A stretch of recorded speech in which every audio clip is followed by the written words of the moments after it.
বাংলাদেশ জাতীয়তাবাদী দল বিএনপি সবসময় সমাজে গরিব, দুস্থ ও অসহায় মানুষের পাশে থাকে। বিএনপি কথায় নয়, কাজে বিশ্বাসী। সমাজের অবহেলিত মানুষের চিকিৎসা সেবা প্রদানের লক্ষ্যই আজকের আয়োজন।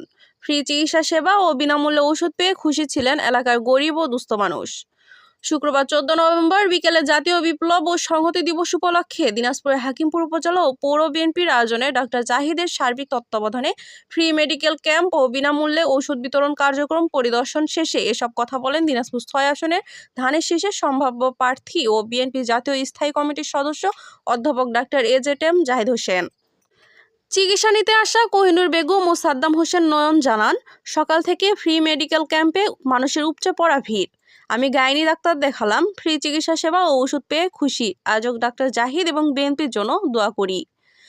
আরেকজন বলেন, মাকে চোখের ডাক্তার দেখালাম, ফ্রি চিকিৎসা সেবা ও ওষুধ পেয়েছি। অন্য জায়গায় ডাক্তার দেখালে পরামর্শ ফি 500 টাকা, ওষুধ আলাদা। ডক্টর এজেটেম জাহিদ হোসেন আরও বলেন, শহীদ জিয়া স্বাধীনতার ঘোষণা দিয়ে যুদ্ধ করে দেশকে স্বাধীন করেছেন। বেগম খালেদা জিয়া সারা দেশে ঘুরে নেতৃত্ব দিয়েছেন। ইনশাআল্লাহ আগামী নির্বাচনে বিএনপির ভারপ্রাপ্ত চেয়ারম্যান তারেক রহমানের নেতৃত্বে